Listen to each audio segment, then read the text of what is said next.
Luca Guadagnino is one of my favorite directors working today. His style is so unforgettable and unique that whether you love it or hate it, you will definitely remember it. And there is no better example of this skill than his last feature film, Bones and All.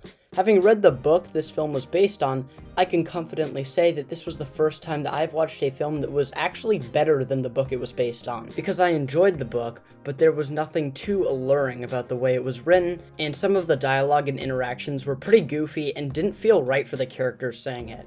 But this film feels like an improvement on the book on all fronts. First, the performances by every single actor were all incredible. Taylor Russell gave a really subtle and quiet performance that fit the equally mysterious main character perfectly. Timothée Chalamet was also amazing in the film. In fact, this is probably my favorite performance he has given so far. His lack of knowledge of both where he wants to go and where he should go, yet his certainty that he has everything figured out is such a believable trait that they unfortunately never really built on in the book. Mark Rylance is terrifying as Sully. I'm pretty sure that he single-handedly convinced every streaming platform out there that this is a horror movie, and even though it is clearly not, his performance would honestly make you think twice about it. The way he talks, this creepy, emotionless expression he always has, it's just fucking sketchy. Another thing that makes this film so creepy is its emphasis on uncomfortably close shots, showcasing the creepiest characters in the creepiest ways. The fact that Luca Guadagnino is able to make you squirm just because the character is pointed in such an ominous way really shows his ability as a director. The characters are being shown in their own space in their own unique way with very different worldviews and personalities. The fact that this film is kind of a road trip movie makes it so you are going from weird character to weirder character, and it would be very difficult to forget all of their unique, qualities, if you can call it that. Just like Call Me By Your Name, this movie is very effective in its tone. Many of the shots are so still and seemingly random that even when something sweet is happening on screen, it feels much darker and creepier than it seems on the surface level. Even the ending feels like a kiss on the cheek followed up by an uppercut to the jaw. But it still doesn't feel choppy with its tone because any themes or characters that have a big climax in the end were introduced and set up in the beginning or early middle of the film. And all of the incredibly dark and violent scenes feel raw and realistic for the subject matter of cannibals on the road. Speaking of which, my soul left my body about 3 times during this film.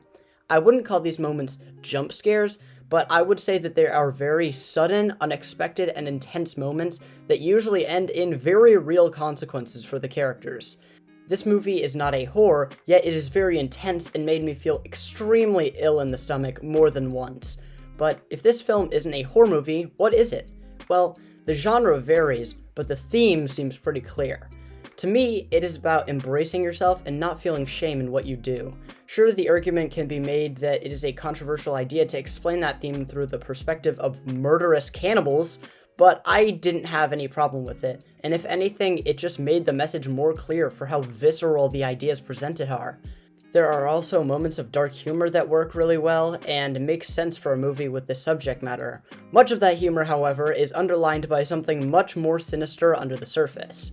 It's easy to laugh at some of the moments with Sully, perfectly played by Mark Rylance, or parts of the scenes with Michael Stuhlbarg, just because of how unbelievably over the top they seem to be, but the feeling of discomfort still never leaves you, and most of those laughs come from feeling so uncomfortable that you can't seem to do anything other than laugh.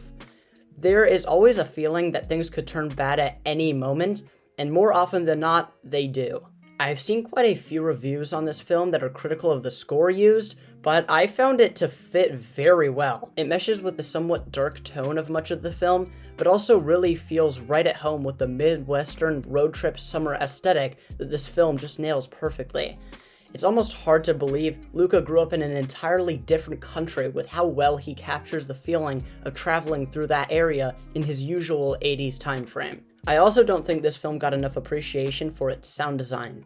Every bite, slice, or slurp is presented in the most realistic and disgusting way possible that makes this otherwise unbelievable concept seem much more real, for better or worse.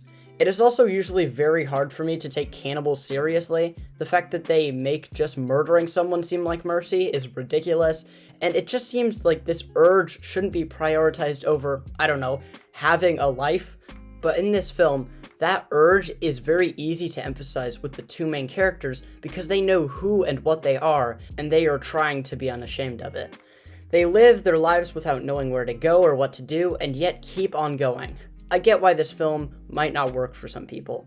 The subject matter can be a bit too much, or for some, it may just be an inability to connect at all with the characters, with the fact that they are cannibals. But if you can stomach it, I think there is so much to appreciate in this film. Great performances, camera work, music, and interesting themes combine to make this not only just memorable, but in my reformed opinion, the best film of last year. And this one is a 10 out of 10. Thank you all for watching, and have a great day.